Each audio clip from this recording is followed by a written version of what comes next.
ದ್ವಾದಶ ರಾಶಿಗಳ ರಾಶಿ ಭವಿಷ್ಯ. ಯಾವ ರಾಶಿಯವರಿಗೆ ಇಂದು ಉತ್ತಮ ಫಲಗಳಿವೆ, ಯಾವ ರಾಶಿಯವರಿಗೆ ಮಿಶ್ರ ಫಲ, ಯಾವ ರಾಶಿಯವರು ಸ್ವಲ್ಪ ಎಚ್ಚರಿಕೆಯನ್ನು ತೆಗೆದುಕೊಳ್ಳುವುದು, ಇಂದಿನ ದ್ವಾದಶ ರಾಶಿಗಳ ಭವಿಷ್ಯದಲ್ಲಿ ಸಂಕ್ಷಿಪ್ತವಾಗಿ ನೋಡೋಣ. ಮೊದಲನೇದಾಗಿ ಮೇಷರಾಶಿ. ಆತ್ಮವಿಶ್ವಾಸ ಹೆಚ್ಚಾಗಿರುವಂತಹ ದಿನ. ಉದ್ಯೋಗದಲ್ಲಿ ಹೊಸ ಜವಾಬ್ದಾರಿ ಇದೆ. ಹಣಕಾಸಿನಲ್ಲಿ ಎಚ್ಚರಿಕೆ ಅಗತ್ಯ. ಕುಟುಂಬದಲ್ಲಿ ಸಂತೋಷದ ವಾತಾವರಣ. ವೃಷಭ ರಾಶಿ. ನಿಮ್ಮ ಪ್ರಯತ್ನಗಳಿಗೆ ಉತ್ತಮ ಫಲ ಇರುತ್ತದೆ.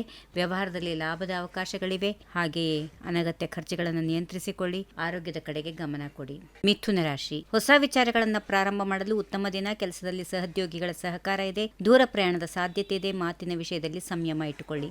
ಕರ್ಕಾಟಕ ರಾಶಿ. ಕುಟುಂಬದವರೊಂದಿಗೆ ಉತ್ತಮ ಸಮಯ. ಉದ್ಯೋಗದಲ್ಲಿ ಪ್ರಗತಿಯ ಸೂಚನೆಗಳಿವೆ. ಹಣದ ವಿಚಾರದಲ್ಲಿ ಆತುರದ ನಿರ್ಧಾರ ಬೇಡ.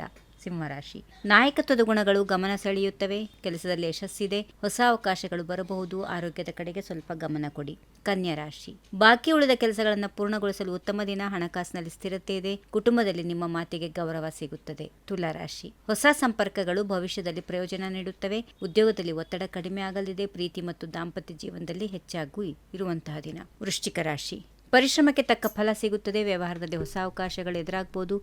ಸ್ನೇಹಿತರೊಂದಿಗೆ ಹಣದ ವ್ಯವಹಾರ ಮಾಡುವಾಗ ಎಚ್ಚರ ವಹಿಸಿ.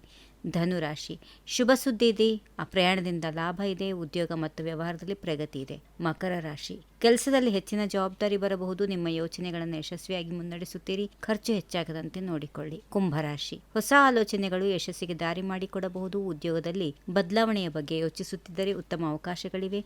ಕುಟುಂಬದ ಬೆಂಬಲ ಸಿಗುತ್ತದೆ. ಕೊನೆಯದಾಗಿ ಮೀನರಾಶಿ. ಮನಸ್ಸಿಗೆ ನೆಮ್ಮದಿ ಇರುವಂತಹ ದಿನ. ಹಣಕಾಸಿನ ಪರಿಸ್ಥಿತಿ ಸುಧಾರಿಸಬಹುದು. ಪ್ರೀತಿ ಮತ್ತು ಕುಟುಂಬ ಜೀವನದಲ್ಲಿ ಸಂತೋಷ ಹೆಚ್ಚಾಗಿರುತ್ತದೆ. ಹೊಸ ಕೆಲಸ ಪ್ರಾರಂಭ ಮಾಡಲು ಉತ್ತಮ ದಿನ. ಇಂತಹ ರಾಶಿ ಭವಿಷ್ಯ, ಜ್ಯೋತಿಷ ಮತ್ತು ದಿನನಿತ್ಯದ ಮಾಹಿತಿಗಾಗಿ ನಮ್ಮ ಚಾನೆಲ್ ಅನ್ನು ಸಬ್ಸ್ಕ್ರೈಬ್ ಮಾಡಿಕೊಳ್ಳಿ. ಈ ವಿಡಿಯೋ ನಿಮ್ಗೆ ಇಷ್ಟ ಆಗಿದ್ರೆ ಲೈಕ್ ಮಾಡಿ, ನಿಮ್ಮ ಸ್ನೇಹಿತರೊಂದಿಗೆ ಶೇರ್ ಮಾಡಿ. ಧನ್ಯವಾದಗಳು. ನಮಸ್ಕಾರ. If you like this video, ಬೇಗ ಲೈಕ್ ಮಾಡಿ, ಕಾಮೆಂಟ್ ಮಾಡಿ, ಶೇರ್ ಮಾಡಿ ಹಾಗೂ ಯೋಯೋ ಟಿವಿ ಕನ್ನಡವನ್ನು ಸಬ್ಸ್ಕ್ರೈಬ್ ಮಾಡಿ.